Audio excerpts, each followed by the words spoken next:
Kumusta po kayo?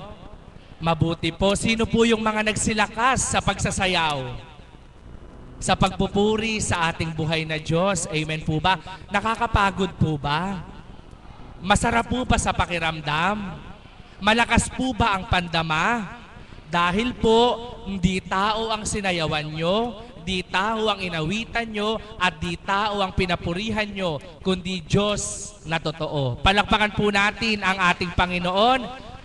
Magandang umaga rin po sa lahat po ng mga taga-subaybay sa iba't ibang dako sa pamamagitan po ng internet. Kila Mami Feli po, Daddy Mike, kila kapatid na Cheat, sa lahat-lahat po ng mga taga-subaybay. Magandang umaga po sa inyong lahat at nawa po malayo man kayo sa dakong ito, kamtin nyo pa rin po ang biyaya at pagpapala ng ating Panginoon. Sino po dito yung mga ngayon lang po? Pakitaas po yung kamay. Yung ngayon lang po talaga nakapunta. Kahapon po, kumusta na po kayo? Paurihin ang Ama. Sino naman po yung mga dati na pero ngayon lang bumalik?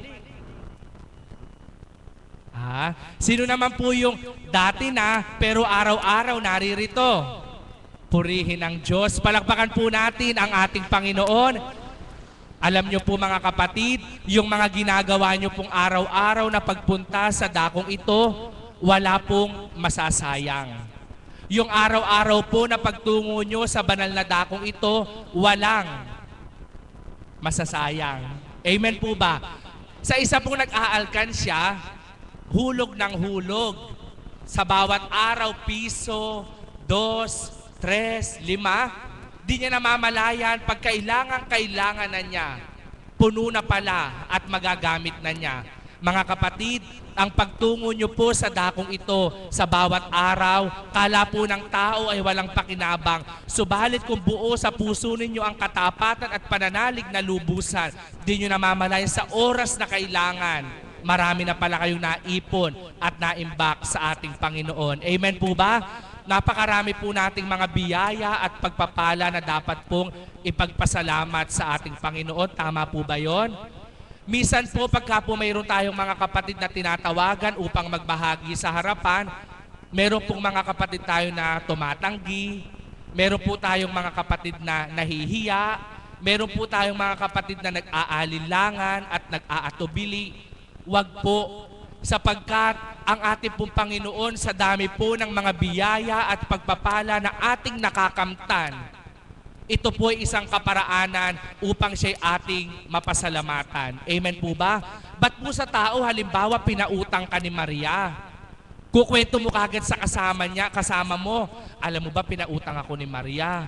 Alam mo ba, napakabait ni Maria? Yung pong tao, kaya nating ipangalandakan, ipagbida ang kanyang mabuting ginawa. Pero bakit po ang ginagawa ng Diyos ay kinaihiya na ipangalandakan ng tao sa lupa? Alam niyo po mga kapatid, kapag pinagsisigawan po natin ang kabutihan at kadakilaan ng Diyos, ang may karamdaman ay gumagaling, ang may problema ay nagkakaroon ng solusyon, ang nalulumbay ay nagkakaroon ng kagalakan, at ang nawawala ng pag-asa, muli nabubuhay ang pag-asa. Palakpakan po natin ang ating Panginoon. Kaya mahal na kapatid, magtibay, manalig at manampalataya sapagat ang tinunguhan mo'y banal na dako at ang nagahari Diyos na totoo sa pamamagitan ng banal na Espiritu. Ang imposible sa tao, posibleng magawa niya. May taning man ang buhay ng isang tao, sa tao lang yon. Subalit kapag ginusto ng Diyos, mabubuhay ang gusto niya pang buhayin. Amen po ba? Lagi niyo po tatandaan si Ezekias. Sabi po sa kanya, babawian na siya ng buhay. Subalit nanalig at nanampalataya siya, dumulog siya ng may katapatan sa Ama. Ang babawian ng buhay, binigyan pa ng 15 taon. May imposible po ba sa Diyos? Wala. Ang lahat ay kaya niya kung mananalig at mananampalataya kang anak niya. Amen po ba? Kaya sa mga oras po na ito, napakapapalad po ng mga nakalista sa aking magbabahagi. Napakarami po nila. 3. Ito pong mga kapatid natin na ito, ibabahagi po nila kung ano ang mga pagkilos na ginawa ng Diyos. Wala po akong ibibigay po sa inyo na tema o anumang paksa, kundi malaya nyo pong ibahagi yung mga nais nyo pong ibahagi na pasasalamat sa Diyos at yung mga kabutihang ginawa niya po sa ating mga buhay. Amen po ba? Sino po ba dito yung wala pang ginawang mabuti ang Diyos sa buhay niya? Maaari na pong umuwi. Sino naman po yung marami ng ginawang kabutihan ng Diyos sa buhay niya? Amen. Ang sino mang nangangalandakan sa kabutihan ng Diyos, kapatid, tanggapin mo, siksik, liglig, at umaapaw. Palakpakan po natin ang ating Panginoon. Ngayon po, upang pasimulan po ang ating pagbabahaginan, tinatawagan ko po ang isa nating kapatid na mula po sa bayan ng Baliwag, sa Bulacan po. Palakpakan po natin ang ating buhay na Diyos para po sa pagbabahagi ni kapatid na Edna Sarmiento. Palakpakan po natin ang ating Panginoon para sa kanyang pagbabahagi.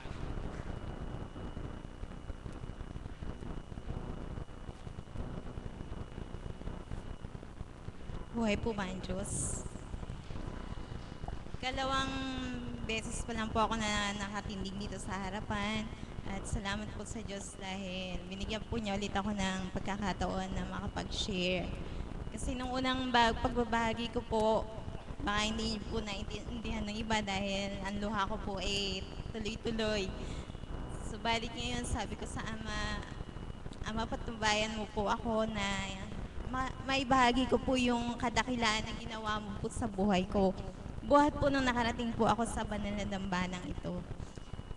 2009 po kasi, noong November po, naras po kasi ako kasi dinudugong po ako. Ang sabi po ng doktor, kumakapal daw po yung matres.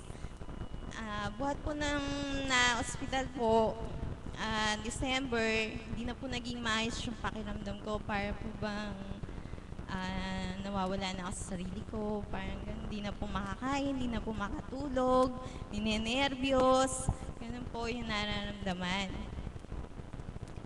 Kaya po nung January 12 po, madaling araw, sabi ko po sa nanay ko, dalhin mo na po ako kay Apo Conching. Sabi nga, kasi po yung nanay ko po, nakarating po siya dito 2007 pa po.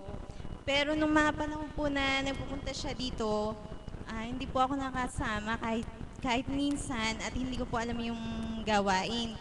Subalit, nung time po na yun siguro kailangan ko nang gumaling, sabi siguro ng Ama.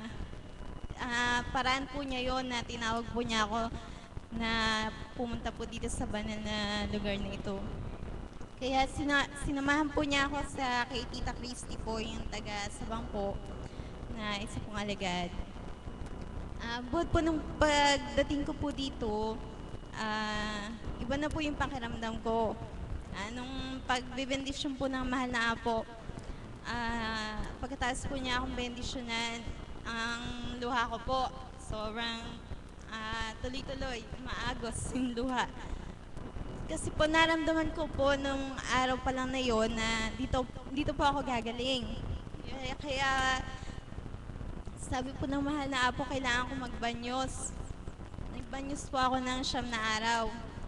At nung pangatlong araw pa lang po, ang sabi po sa akin ng mahal na Apo, magaling ka na. Kaya di po babae ang Diyos. Kaya marami pa pong nangyari sa buhay ko na umulit-ulit yung karamdaman. Despite ang tinayo po ng mahal na Apo, minam lang po ng mga dahon-dahon at nakamit ko po ulit yung kagalingan. Kaya kapag ka po may mga nararamdaman po, pumupunta lang po ako dito sa dambana at dinudulog ko po sa Ama yung mga nararamdaman, kahit problemang pinansyal o kahit anong pong problema o sa karamdaman.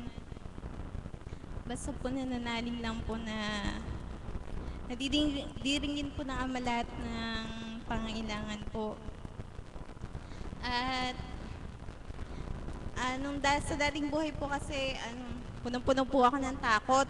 Sobra pong takot mawalan ng pera, takot na magkasakit ang mga anak, at takot na magloko yung asawa, di po ba ganun. Pero ngayon po, kahit 20 pesos na lang po yung laman ng wallet ko, hindi po ako natataranta. Ganun po ang ginawa sa akin ng ama masya. Pinanatag po niya yung puso ko, nilinis po niya yung isip ko. Kaya salamat po sa mahal na Apo Conching dahil kahit anong oras po na itanong lahat yung nais mong malaman, tinutugon po niya. Kaya sa lahat po ng naririto na may karamdam, magtibay lang po at manalig po, ibigay po natin yung buong pagtitiwala natin sa Diyos dahil wala po imposible sa Kanya, lahat po ay kaya po niyang gawin. Yun lamang po, maraming salamat.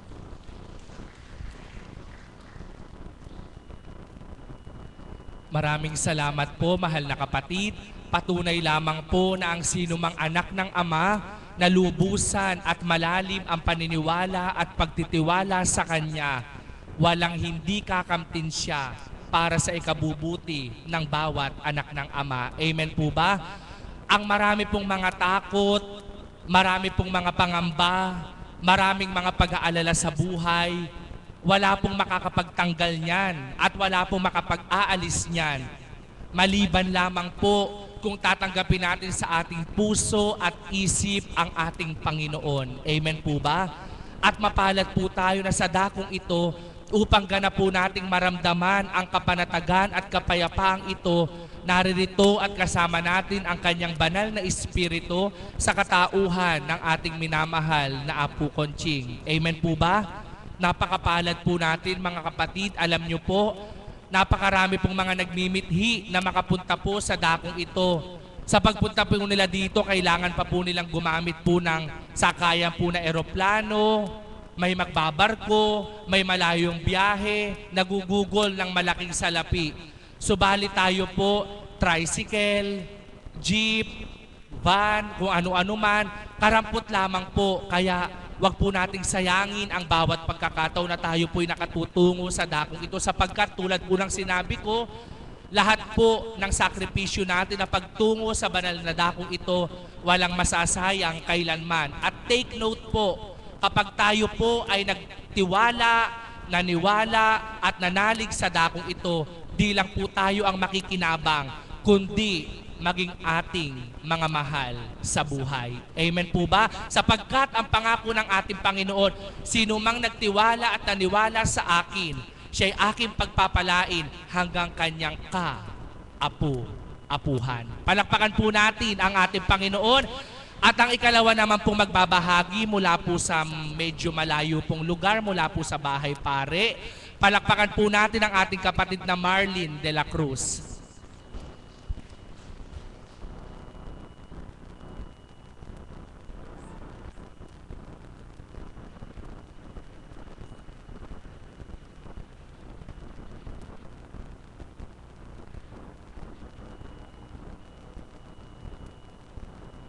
Muli po, magandang umaga sa inyong lahat, sa mga alagad, sa choir, sa CAPS, sa mga pasyente at mga tagasunod. Nagpupurit nagpapasalamat po ako sa Ama at muli niya po akong tinawag sa harapang ito upang magpasalamat sa mga biyayang ipinagkakaloob niya po sa akin sa araw-araw. Hindi man po material o pinansyal na bagay, subalit ang biyayang ipinagkakaloob na po sa aking kalakasan ng aking katawan, kapayapaan ng aking puso at isipan, ay walang hanggang papurit pasasalamat ko pong ipinabalik sa Kanya. Ang mai-share ko po kung paano po ako tinawag ng Panginoon sa dakong ito, sa pamamagitan po ng pagsubok na nangyari sa aking buhay, na hindi ko po iyon nakayanan. Sapagkat noong pong hindi pa po ako napupunta sa dakong ito, hindi po ako sanay tumanggap ng anumang pagsubok na dumating sa buhay ko sapagkat mahina nga po ako, wala po akong kakayahan. Subalit nung ako po ay kanyang tinawag sa dakong ito sa pamamagitan ng banal na espiritu at sa mahal na Apo Conching na kinalugdan ng banal na espiritu, ay patuloy niya po ako nilukuban ng espiritu na upang maging malakas, matatag, at lalong-lalong maging handa kung ano man pong problema ang dumadating sa akin. Noong pong hindi pa po ako nagpupunta rito, ang pagsubok pong iyon ay hindi ko po nakayanan. hanggang sa nauwi po sa karamdaman. Na ang naging karamdaman ko po ay sobrang nervyos dahil sa pag-iisip na hindi ko nga po kayang dalhin na pagka po pala wala ka sa Panginoon at ang naghari sa iyo ay taon-tao, talaga pong matatalo ka. Hanggang nandun po, sabi po nila, nakaraw po ako'y masiraan ng bait, sapagkat napakahirap po talaga na nangyari sa akin. Subalit, hindi po ako pinahintulutan ng Ama na maging isang baliw. Subalit, noong pong una pa lang, dinala po nila ako kung saan-saan doktor, pinatingnan niya po nila ako ng hanggang ulo, sapagkat palagi po akong tulala na nakatingin lang po sa malayo, sapagkat yun nga po, hindi ko po kaya yung problema. Subalit, nung kumilos po ang Panginoon sa aking buhay, sa pamamagitan ng mahal na Apo Kunching na kinalugdan ng banal na Espiritu, binago niya po lahat iyon at ginawa niya po ako ngayong matatag, matibay, at lalong-lalo na po tinanggal niya po lahat ang tinik sa aking puso, lalong-lalo na po ang takot, ang pag-iisip, at kung ano pa man pong hindi karapat-dapat at kalugod-lugod sa Panginoon. Kaya Ama, maraming salamat po. At muli mo po akong binigyan ng bagong buhay na alam ko, Ama, ikaw ang nagbigay nito sa pamamagitan po ng Espiritong Banal. Kaya Ama, muli mo po akong puspusin ng iyong Espiritu araw-araw. At huwag niyo na po akong pababayaan pang mawalay sa piling mo. At muli mo pong ituwid ang aking landasin para huwag na po akong makagawa ng makasasama sa aking mga kapwa, lalo-lalo na po sa nagbigay sa akin ng matinding pagsubok sa buhay. Subalit, ayun nga po, ang sabi nga po ng banal na Espiritu, mahalin mo ang mahirap mahalin. Di po ba napakahirap po gawin nyo kapag ang nabigay sa iyo ng pagsubok ay ang inyong hindi mo kaiba sa buhay mo. Subalit ngayon po, patuloy ko na po siyang inalay sa Panginoon na ang sabi ko po sa Kanya, Ama, ikaw na po ang bahala sa amin kung ano man po ang karapat-dapat mo pang ibigay sa aming dalawa.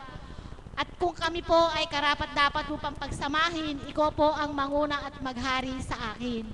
Sapagkat ayoko na nga pong mawalay sa Kanya, sapagkat sa Kanya ko na lang po lahat inilalaan ang aking buhay, ang pangangailangan ng aming pamilya, subalit hindi niya po ako pinababayaan. Kanina na lang po, may biyaya akong natanggap na alam ko sa Kanya nagmula na may ginamit lang siyang anghel. Pagbaba ko po ng aming tahanan, papaalis na po ako, talaga pong kumilos po siya. Meron pong nag-abot sa akin ng pera na hindi man po malaki, hindi man po sapat-sapat lang. Kaya sabi ko, Ama, talagang napakabuti mo. Hindi mo po ako pinababayaan sa bawat oras nang ako'y iyong nakikita na dumudulog po sa Kanya ng mataimtim at galak sa aking puso. Kaya Ama, muli po nagpupurit, nagpapasalamat po ako sa iyo sa oras na ito at muli mo po akong tinawag sa harapang ito at para mabahagi ko po sa mga kapatid ko kung ano man po ang mga biyaya at pagpapalang ipinagkakaloob mo po sa akin sa araw-araw. Kaya muli sa mga katulad ko na may mga suliranin o pagsubok na dumarating sa buhay, maging matatag, maging mapayapa lang po ang ating puso at kaisipan at hindi po tayo niya pababayaan. Pagkat sabi nga po ng mahal na Apo Kunching, ang plano ng tao ay hindi plano ng Diyos. Subalit pag ang Diyos po ang nagplano sa ating buhay, ang lahat po na iyon ay ating makakamtan. Muli at maraming salamat. Maraming salamat po, mahal na kapatid. Kung pinakinggan nyo po yung pagbabahagi ng dalawa, magpinsan po sila, no po? Pareho silang takot, parehong nervyos. Pero salamat sa ating Panginoon, ang kanilang kapwa karamdaman, kanilang nakamtan ang kagalingan. Bakit po? Sapagkat kapwa sila tumanggap, kapwa sila nagtiwalang ganap, at kapwa sila nanalig sa Diyos na mahiwaga sa pamamagitan ng Kanyang banal na Espiritu sa katauhan ng ating minamahal na Apo Conching. Amen po ba? Kung papaano pong naganap sa nagpahayag na una, kung papaano pong nagpahayag sa pangalawa, na kanilang nakamtan ang kanilang ninanasa sa sino man pong naririto rin na mayroon pong mga pinagdaraanan. Kung magtitiwala din po tayo at maniniwala sa ating Diyos na buhay, kakamtan din po natin ang ating mga kahilingan. Amen po ba? Palakpakan po natin ang ating Panginoon. Sa mga ngayon lamang po dumating, maligayang pagdating po sa dambana ng ating Panginoon. Welcome po kayo. At ang ikatlo naman pong magbabahagi upang buong puso at buong galak niyang isiwalat ang kadakilaan at kabutihan ng Diyos mula po sa Barangay Mapaniki, Candaba, Pampanga. Palakpakan po natin ang ating buhay na Diyos para sa pagbabahagi ni kapatid na Mercy Manliklik.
Malamba na ako kasi nga sila po sa una ko rin sa ganda bakit na bahala kayo po anak ko. Gabay naman mo ako makantindi ko rin.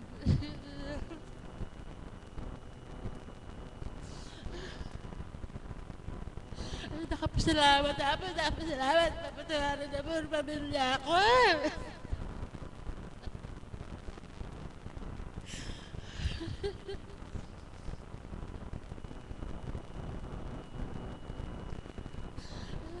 Salamat. Salamat. malam anak ko pa na gihapon yan. Kaya baksin na yan.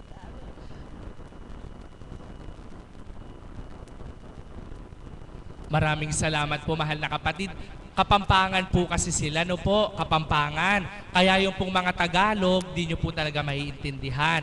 Saka po kaya po doon siya humarap ay personal po siyang nagpasalamat sa ating Panginoon. Kaya doon po sa mga hindi ganap na kaunawa po sa sinabi niya, Kapampangan po kasi. Kapampangan kami po, ikay po Tagalog. Palakpakan po natin ang ating Panginoon. Mga kapatid, no, tingnan nyo po ang pagkilos ng Diyos. Kanina po, pagkatapos ating mag-joyful, marami pong bakanting upuan. Tingnan nyo po, yung mga katabi nyo. Subalit sa pag-usad ng mga minuto na tayo nagbabahaginan, unti-unti po tayong napupuno. Ano pong ibig sabihin? Kung mayroon man po tayong mga pagkukulang sa ating buhay, pangangailangan sa ating mga buhay, kung patuloy po tayong magtitiwala sa ating Panginoon, di po natin namamalayan na pupuno ang bawat nating kakulangan. Amen po ba? Kung sa palagay po natin ay kulang ang ating mga lakas at nanghihina tayo, kapag itinuon po natin ang ating isip at puso sa ating Panginoon, di mo namamalayan, malakas ka na at magaling na magaling ka pa. Palakpakan po natin ang ating Panginoon. Ngayon naman po, para sa ika-4 pong magbabahagi, palakpakan po natin ang ating Panginoon para po sa kapatid nating si Nenita Ortega.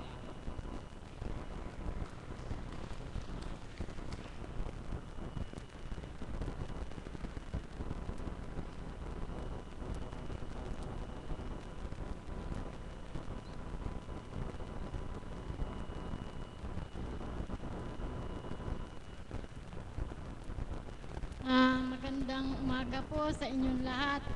Kami po ilang araw pa lang dito, 8 araw pa lang po. Isi-share ko lang po sa inyo kung paano ako napunta dito sa dambanang to. Ako po nagpatingin sa doktor dahil lumalabo yung isang mata ko, nawala na po ng paningin.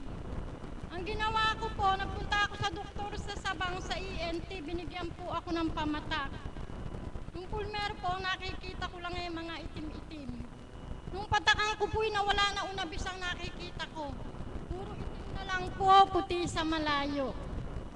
Ang ginawa ko po, kung saan na po ako nagpunta, sa mga albularyo. Naisipan ko po, sabi ko dun sa anak ko, ano ba, nawala na yung paningin ko. Nabulag na yata isang mata ko. Ang sabi niya po sa akin, dadaling kita nanay sa ENT sa Bustos, ipasilip mo. Nagpunta na po kami. Nang silipin po yung mata ko, ang nakita po yung po palang lente ng mata ko, ang sabi po butas na. Pinasok na ng tubig. Nung pong sabihin ng doktor, para pong akin natulala, wala na akong tinanong sa kanya, sabi ng anak ko, ano po ba gamot sa mata ng nanay ko?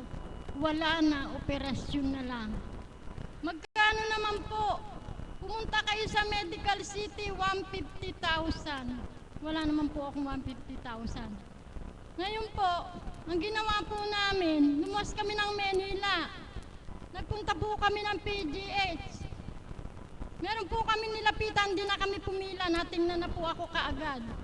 Ang sabi po, yung daw lente ng mata ko, nabakbak yung pinakatake para kaya po hindi na ako makakita. Sabi ko po, at may kasama po akong kapatid ko dahil nanenervyos ako pag ako'y nagpapatingin. Umakabog po yung dibdib ko. Ang sabi po sa Biyernes, bumalik kayo, may darating na espesyalista para matingnan yung mata nyo. Ano po gagawin?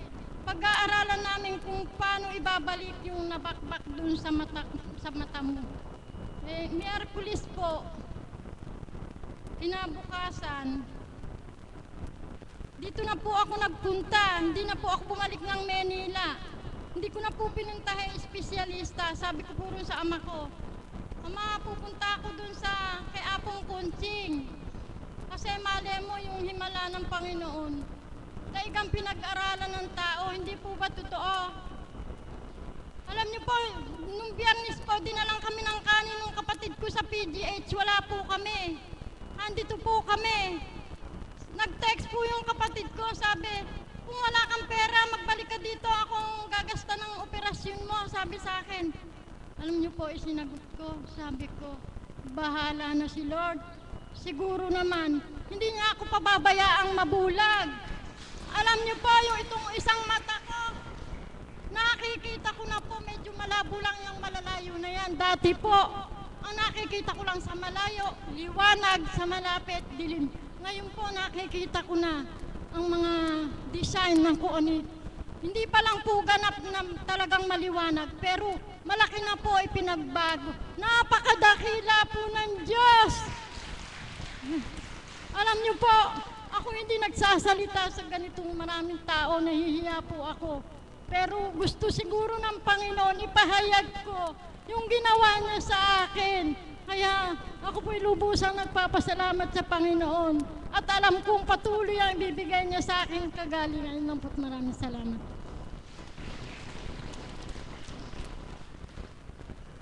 Maraming salamat po, mahal na kapatid, sa pagpapahayag niyo po ng kadakilaan at kabutihan ng Diyos. Unti-unti pong ipagkakaloob niya ang kagalingan. Amen po ba? Tandaan niyo po, angkinin mo na, tanggapin mo na, panaligan mo na malinaw na ang iyong mata. Amen po ba? Palakpakan po natin ang ating Panginoon. Pinapatakan po ba kayo ng aksibal po? Pinapatakan po kayo, purihin ng Ama. Hinihipan din po yung mata nyo, no po? Napakadakila po. Alam nyo po, bakit po ba hinihipan ng banal na espiritu sa katauhan ng mahal na Apo Conching yung mga mata, yung may mga sugat? Bakit po? Yung pong ihip na yon, yung po yung espiritu na mula sa ating Panginoon sa katauhan ng mahal na Apo Conching. Kaya sino man pong nahipa nun, kapag nagtiwala, yung barado natatanggal, yung barabara natatanggal, at yung malabo lumilinaw. At kapag po yung sugat ay nagnanaknak at magang-maga, di po ba ang isang damit pagbasa sinasampay? Pag walang araw, natitiyo ng hangin. Kapag po ang sugat ay naknak na naknak, kapag hinipan po, pinatitiyo. Kaya sino man pong naririto, sa pagtitiwala nyo po sa ihip ng ating Panginoon sa pamamagitan ng banal na espiritu sa katauhan ng mahal na Apo Conching, sa bawat dampi ng kanyang mga kamay at sa bawat salita niyang banal, 100% kakamtin nyo po ang inyong kagalingan. Palakpakan po natin ang ating Panginoon. At ngayon naman po, nais ko pong ibigay sa inyo ang isang kapatid naming alagad na mula po sa karamdaman sa puso na ang sabi po ay angioplasty, 400,000. Mula po sa glaucoma na pinatakan, natanggal ang glaucoma. Mula po sa hindi paglakad, binanyusan, nagtiwala, nakalakad. Ihahayag niya po ng buo at kompleto. Palakpakan po natin ang ating buhay na Diyos para sa kapatid naming si Belia Suplito.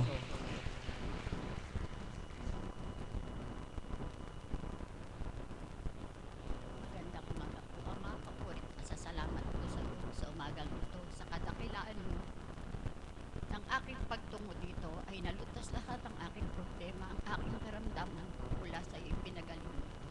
Magandang umaga po sa inyong lahat. Tama po ang sinabi ng ating kapatid na si Berhel. Nung unang pumunta po ako sa lugar na ito, ay nagpapacheck up po ako ng aking puso sa heart center. Matagal na po yung may depresya ako, nahihirapan akong huminga, pinagpapawisan ako, higab ako ng higab, at talagang hirap na hirap po ako. Pag ako po ay naghigab, sunod-sunod po yan. Pag naman nagbara, hindi po ako makahinga. Hinihingan po ako ng 450,000 sa heart center. Naka-schedule na po akong i-bypass. Subalit, nabalitaan ko po ang lugar na ito. Kanya ang ginawa ko po ay pumunta sa lugar na ito. At ang sabi ko nga po, walang imposible sa Ama. Sa kadakilaan niya, within 4 days, pinagaling po niya ang karamdaman ko sa puso. Pinagaling na po niya. Unang-una po, binanyusan ako. Sa pakikinig ng banal na salita, sa pamamagitan ng kinalugdan ng ating Apo Conching, ang lahat ng ito ay wala na. Magaling na po ako. 7 years na po akong nagtutungo rito.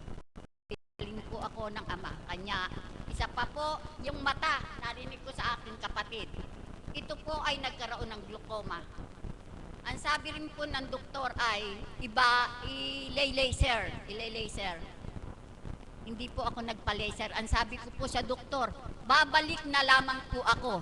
Alam niyo po, dito rin po ako pinagaling ng ama sa pamamagitan po ng pagpapatak at ihip at dampi ng mahal na apo.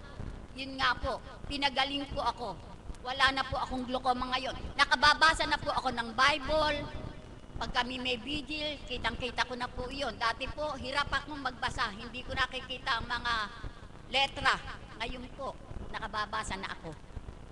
At minsan po, isang araw, talaga po sigurong maraming pagdalisay na dumarating, lalo na po, kangay nasabi, alagad, pagdalisay, tinitingnan kung gaano ka katatag para sa kanya. Dumating ako minsan dito na hindi po ako makalakad. Binuhat lang po ako ng mga kapatid naming mga kaps doon sa Banyusan. Pagdating ko po sa Banyusan, ako po ay binanyusan ng ating pinakamahal na Apo Kunching. Talagang hirap na hirap po ako. Nanggabay lang po ako dyan sa may pasilyo para makarating dito. Hanggang sa nakausad, nakarating sa gitna. Kung hindi po sa kapangyarihan ng Diyos, siguro po hindi ako makalalakad na. Subalit bago po ako umuwi, galak na galak ang aking kalooban pagkat nakalakad na po ako. Di po ba imposible? Imposible kung iisipin mo, pero po talagang nakalakad ako. Lumalakad na ako umuwi sa amin. Kaya galak na galak po ang kalooban ko. Sabi ko nga po sa aking manugang, iwanan niyo na ako rito. Uuwi akong makalalakad na. Pagka ang Diyos ang makapangyarihan sa lahat, walang imposible sa Kanya. Basta po manalig, magtiwala. Talagang ito po, magang-maga. Hindi po ako nakalalakad. At isa pa po, yung humina yung tenga ko. Inipan lang po ng banal na espiritu. Ngayon po, wala na. Nakaririnig na po ako ng maayos. Dati po, umuugong yan, umuugong. Kanya ang masasabi ko lamang po, magtiwala, manalig, at umasang walang imposible sa ating Panginoon. Siya lamang po ang makapangyarihan sa lahat at tunay na makapagpapagaling sa anumang karamdamang mayroon tayo. Magandang umaga po sa inyong lahat.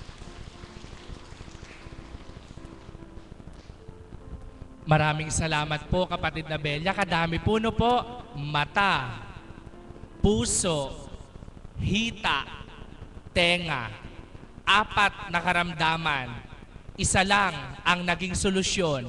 Pananalig na matibay sa Diyos na buhay sa pamamagitan ng Espiritong Banal sa katauhan ng kinalugdan, Apo Kunching na turingan, palis ang lahat ng karamdaman. Palakpakan po natin ang ating Panginoon. Pakitapik nyo naman po yung inyong mga katabi, kapatid. Para po yatang mahinay narinig ko, marami po tayo dito. Kapatid, gising ka pa ba? Paalala, bawal matulog. Palakpakan po natin ang ating Panginoon. Taas po ang mga kamay ng mga anak ng Diyos. Taas po ang kamay ng mga maraming biyayang tinanggap sa Diyos. Taas po ang kamay ng mga inaantok. Wala po, no? Ay, naantok na po ito. Talagang hindi po nagsisinungaling yung mga bata, no? Anyway po, masaya po ba kayo? Nakalimutan nyo na po ba yung mga problema nyo? Nakalimutan nyo na po bang may sakit kayo? Nakalimutan nyo na po ba mga utang nyo? Amen po ba? Alam nyo po, ganyan lang po. Sabi nga po nung isang kanta, kahit konti pera, basta tayo ay masaya. Hallelujah. Di po kasi pwedeng walang pera. Kasi po pag walang pera, hindi po pwede, no po. Kailangan po konting pera. Sapagkat kapag sinasabi po natin konti, dadagdagan po ng ating Panginoon. Amen po ba? Kaya yung mga nagsasabi po laging walang pera, bahala po kayo. Amen po ba? Ngayon naman po, pagkatapos po ng 4 na nagbahagi, isa pong awit ang ating mapapakinggan mula po sa guru ng choir at mula po sa isang bagong choir. pagsasabayin po, no po. Kaya matama nyo pong pakinggan ang lyrics ng awiting ito na magiging akma po sa buhay ng bawat isang naririto. Palakpakan po natin ang ating buhay na Diyos para po sa pag-awit ng ating mga kapatid.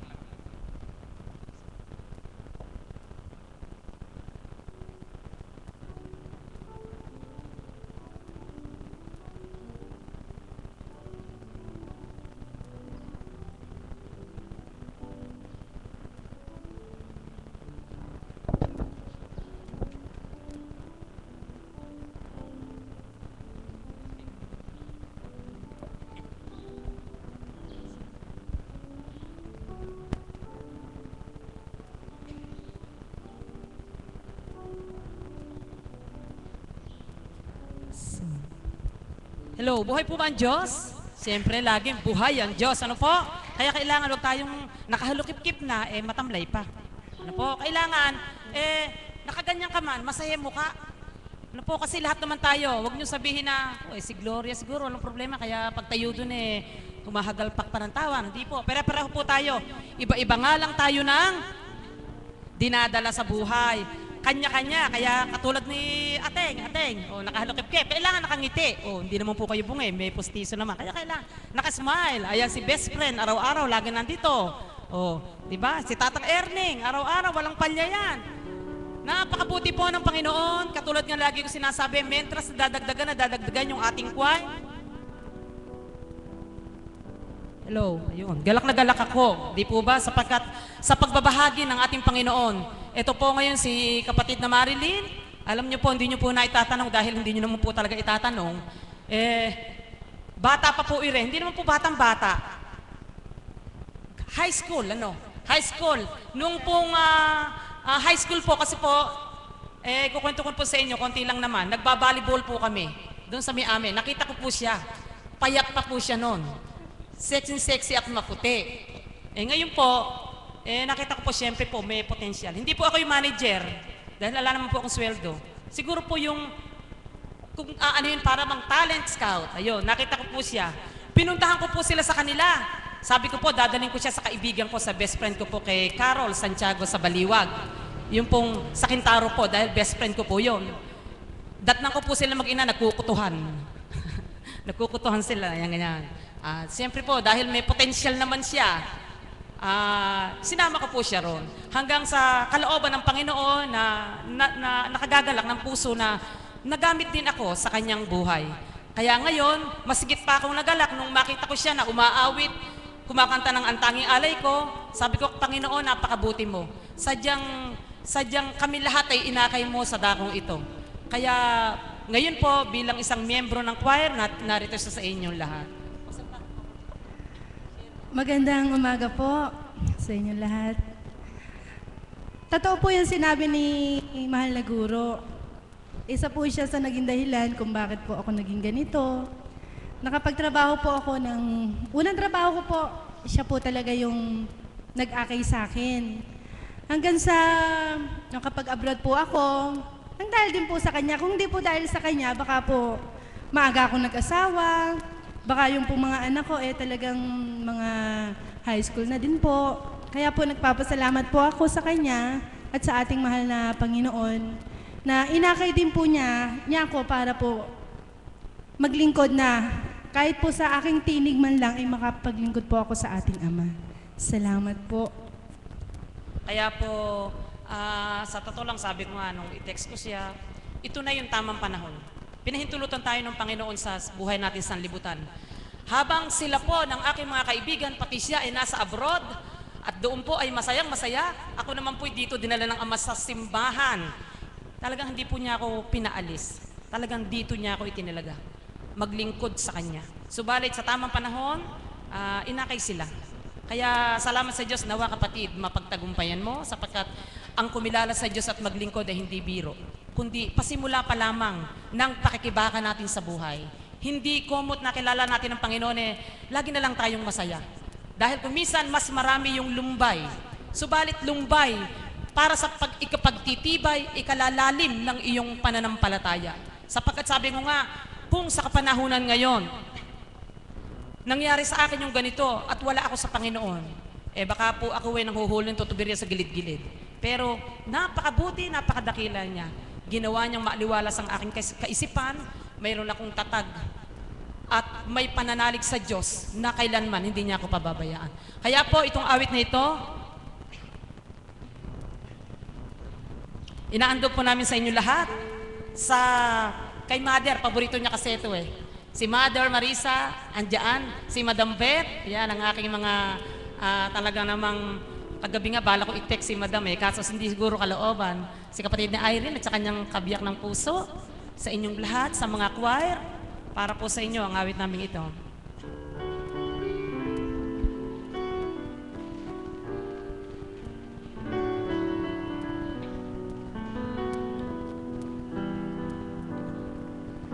I was down and out and feeling so low. You took my hand and eased my mind.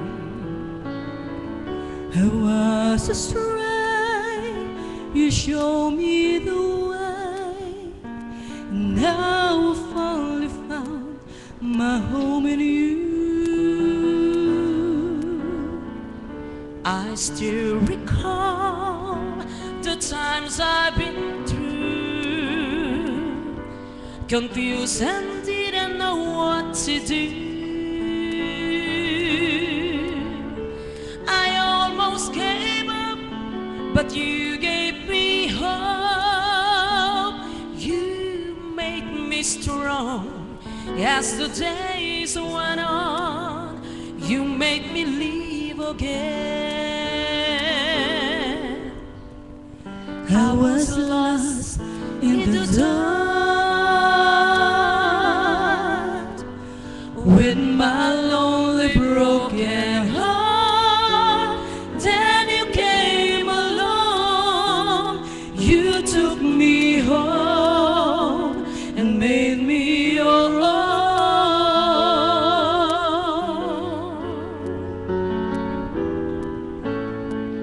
You were always there to lend a helping hand when good friends were hard to find. When things went wrong, you made them right. You made my days so bright. You made me live again. I was lost in the dark with my lonely broken heart. And you came along, you took me home and made me your own.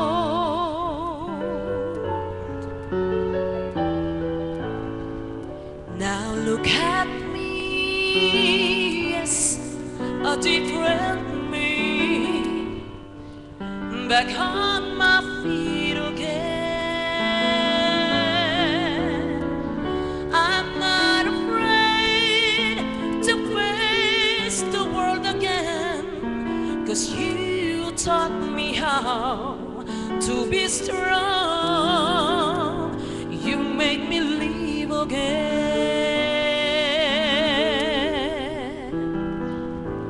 You made me live again.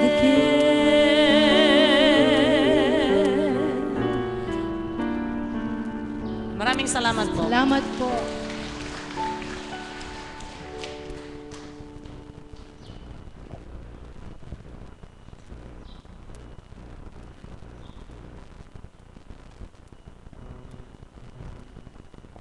Maraming salamat po mga mahal na kapatid sa inyo pong awitin. Purihin po natin ang ating Panginoon sapagkat sa bawat araw po, sa marami po nating mga kaligawan, sa marami po nating mga pagkalimot sa Kanya, sa marami po nating pagkaligtas sa Kanya, di po niya tayo tinigilan Di po siya nagsawa upang gumawa ng kaparaanan, upang tayo po'y lahat ay maakay, upang mula sa putikan, mula sa kasalanan, tayo ay hanguin niya at siya'y ating makilala. Amen po ba? Alam niyo po, lahat po ng mga tumutungo sa dakong ito na nakadama, nakatanggap, nakakilalang ganap, nanahan sa kalooban ng ating Panginoon, isa lamang po ang kwento na bumabalot sa kanilang pagkatao. Yaon po ay ang mula sa putikan, mula sa kasalanan, mula sa pagkaligaw, hinango ng Diyos na buhay sa kaparaanan ng Espiritong Banal sa katauhan ng kinalugdan, Apo Conching na turingan upang ituwid ang buhay, kamtin ang tanglaw at magpanibago sa buhay na tinataglay. Palakpakan po natin ang ating Panginoon. Ngayon po, isa po muling koro ang aking ibibigay sa inyo, miyembro po ng koro, upang magbahagi sa maraming mga biyaya at pagpapala na kanyang natamo at natanggap sa dakong ito. Ang lahat po ng mga koro ay kumakabog po ang dibdib sapagkat wala po akong sinabing pangalan. Palakpakan po natin ang ating buhay na Diyos para po sa pagbabahagi ng kapatid kong Aida. Palakpakan po natin ang ating Panginoon.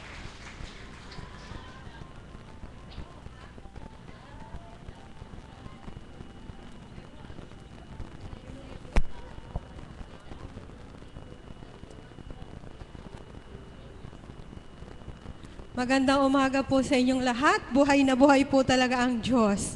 Isipin mo, tagal-tagal ko na rin bago tumayo para mag-share. Lagi po facilitator. Salamat po sa Diyos at muli akong tinawagan upang tumayo sa harapan ninyo at muli ibahagi ang kabutihan niya sa aking buhay. Kakabog-kabog yung dibdib ko. Talagang ikaw, kapatid na Berhel. Kaya ka pala ganyan tumingin, ha? Salamat. Katulad po ng sinabi niya, maraming biyaya. Tunay nga pong napakaraming biyaya sa akin ng Diyos. Unang-una po, biyaya ng kagalingan ng pisikal. Dahil nga po, dati akong may pneumothorax, matagal na yon. 4 na taon na po ngayon sa mga hindi nakakabatid. 4 na taon na po nung July, nung ako'y pagalingin ng Diyos. Hindi kailangan ng ano pa mang gamot na ibibigay ng doktor, hindi kailangan ng anumang tubo na isasaksak sa likod. At swerte, pananampalataya sa Diyos na buhay sa pamamagitan ng ating mahal na Apo Conching, kagalingan po ay aking natamo. At mga biyaya, lalong-lalo na po sa mga anak ko. Tunay ngang napakaraming biyaya ng Diyos. Sa totoo lang po, pag tayo lumalapit sa Diyos, kasama rin po ang kaakibat nga po yung sinasabing mga pagdalisay. Subalit, sa pananalig at pananampalataya na ang Diyos ay ang siya nating santungan na tayo kanyang hindi pababayaan, ipapagkaloob niya po ang lahat ng mga bibigay niya ang mga anumang suliranin natin magkakaroon ng kalutasan. Ngayong taon po na to, masasabi kong ang taong ito, bagamat ako'y napakaraming biyaya, taon din po ng pagluha sa akin. Subalit ang pagluha ay may kapalit na kaligayahan. Medyo masakit nga pong maramdaman na eto po, tunay na nangyari. Subalit sabi nga ko, lumalapit ka sa Diyos, hindi kanya pababayaan. Nagkataon po ako bilang isang tao, bilang isang member ng choir. Nasa barangay din po ako bilang nanunungkulan, bilang isang barangay treasurer. Nagkataon po na ang kabiyak ng puso ko ay mahilig din sa politika. Kaya ako'y naging kumbaga naging isa rin po ako sa naging active sa politika. Pero salamat sa Diyos, hindi niya ako pinabayaang tuloy ang maligaw. Lagi po kasi ang politika, sabi nga, napakadumi. Kasama po yan. May sakit ka ng loob na matatamo. Lagi po puro pagluha, simula ng local election. Pero tapos na po yan. Naibabahagi ko lang po bilang isang kaganapan sa buhay ko, tunay na naganap. Sa local election pa lang po, lumuha na ako. Lagi, maraming luha ang itinapon ko. Ang nagiging puntahan ko lang po ang mahal na Apo Conching, sa kanya po ako tumutulog. Sa kanya ko po idinadaing lahat. Sa Diyos ko, sa kanya ko po itinataas lahat. Pamamagitan ng mahal na Apo Conching, na sa tuwin ay nakagapay naman sa akin. Ay pinapagkaloob niya po sa akin ng tibay ng dibdib. Sabi nga niya, para mo ang luha, pagdating ng takdang panahon, sasaya ka rin. After nga po ng local election, tinext niya ako, salamat sa Diyos, pinagkaloob nga po niya. Pagkatapos ng luha, kaligayahan naman dahil nagtagumpay naman po yung aging sinamahan namin sa local election. Dumating na naman po ang takda sa barangay election. Eto na naman po ako. Nagpupunta po ako sa Divine Mercy, napakarami namang. Siyempre po, yun nga sinasabi, ang politika pag sinama mo sa buhay mo, maraming mga maggaganap na kung saan ikaw ay magkakaroon ng pagkakasala. Subalit sabi nga, isang pagdalisay din po yon. Lumuluha po ako. Pero nananalig po ako na pag sa Diyos ko'y tinaas ang lahat, hindi niya po ako pababayaan, hindi niya ako pababayaang maligaw. Sa kanya, siya po ang nagiging gabay ko, ano man po ang aking magiging desisyon. Sa aking pagluha, minsan sa di po ba nagbe-bless yung mga alagad, maliban kay Apo, luha, talaga pong umiiyak ako kasi napakaiyakin ko, kaunting lang umiiyak ako. Pumila po ako sa isang alagad, kay Mother Marisa. Nangusap po ang banal na spirito sa kanya. Ang sinabi niya lang po sa akin, anumang pagluha na yung nakakamit, tandang-tanda ko po yung sinabi niya, luluha ka sa pamamagitan ng iyong kapwa, subalit iba yung kagalakan ng ipagkakalob sa iyo ng Ama, pamamagitan ng iyong mga anak. Tunay nga pambuhay ang Diyos. Umiiyak ako dahil sa mga kaganapang pangkalupaan sa kapwa ko. Subalit ang kaligayahan ay pinagkakalob ng Diyos pamamagitan ng mga anak ko. Ang dalawang anak ko po, mga anak ko, mga lalaki, subalit purihin ng Diyos. Hindi po sumasakit ang ulo ko sa kanila. Hindi po sila napapasangkot sa anumang suliranin na magbibigay sa akin ng sakit ng kalooban. Tunay nga po, ganun. Tapos nung sinabi nga po, sabi naman, nung kay Apo naman po, ganun din. Binless niya rin ako, ang sinabi niya, hindi ka man gustuhin ng kapwa mo, ang importante, ang Diyos ang may gusto sa'yo. Di po ba takila? Buhay ang Diyos. Kaya, ang lagi ko nga pong dinadasal, nagkakasala po ako, bakit nga ba hindi ako magkakasala? Nandito po tayo sa sangkalupaan. Nakakasama natin mga taong may ayaw sa'yo, mayroong may gusto sa'yo. Subalit ang sabi ng Diyos, ipagpatuloy mo, anumang mabuti mong adhikain, anumang mabuti mong gusto at naisin sa iyong kapwa at sa iyong barangay at sa iyong pamilya, nakaagapay daw po siya sa akin. Kaya, tamang umiiyak po ako, lumuluha ako, subalit luha ng kaligayahan. Alam ko po, dadating din ang takda, anumang sugat, ay paghihilumi ng panahon at nananalig po ako na ang Diyos ay lagi niya akong gagabayan sa patuloy na patuloy kong paglapit sa dakong ito, sa patuloy na patuloy kong pakikinig ng kanyang mga banal na aral, sa pamamagitan ng ating minamahal na Apo Conching. Nananalig po ako, hindi na ako maliligaw. Magkakaroon ako ng tunay na kagalakan, tunay na kapayapaan, at makakaiwas anumang mga pangyayaring magbibigay sa akin ng pagkakasala. Kaya sabi ko nga, nakaraang local at barangay election, maraming sakit sa puso ko, maraming pagdaramdam. Marami rin pong pagkakasala na nagawa ko dahil tao nga po ako na nabubuhay sa sandaigdigan na hindi pa ganong katatag. Subalit, sabi nga, ialay mo lahat sa Diyos. Inihingi ko na po ng tawad, ano man ang nagawa ko, at nananalig po ako na ang kapatawaran ay pagkakalob sa akin ng Diyos. At patuloy ko pong hinihingi na ako'y kanyang gagabayan. Magampanan ko anumang tungkuling nakaatang sa akin. At nananalig din po ako, hindi niya ako pababayaan na ako'y maligaw at mabulid sa anumang pagkakasala. Kaya sa aking pagtayo sa harapan, ang papurit pasalamat ay patuloy kong ipinagkakalob sa Diyos. Alam ko, hindi niya po ako pababayaan. 10 ng buong pamilya ko, kanyang ginagambayan. Katulad nga ng sinabi ko, kagalakang ipinagkaloob niya sa 2 anak ko. Kasi nga po, yung isang anak ko, salamat sa Diyos, meron na po siyang trabaho. At inaangking ko po na tunay na katagumpayan sa kanyang pinasukang sa kanyang trabahong pinasukan. Nasabi nga, takda-takda, yun ang takdang nakabigay sa kanyang hanap buhay, nananalig po ako na siya'y magtatagumpay. At sabi nga, anumang pagdalisay, katatagan po ay ipapagalob sa atin ng Diyos, basta magpakatotoo lang po tayo. Kaya mga kapatid, Katulad ko nga po na sinabi ko, lumuhaman ako, subalit yun ay luha ng kagalakan. Kagalakang ipinagkalob sa akin ng Diyos dahil ako'y nananalig na hindi niya ako pababayaan, 10 ng aking buong pamilya. Ilang po at maraming salamat po. Muli, magandang umaga sa inyong lahat. Maraming salamat po, mahal na kapatid. Lagi po nating tatandaan na hindi po sa habang panahon ay may bagyo. Hindi sa habang buhay ay may kalumbayan at may kahirapan.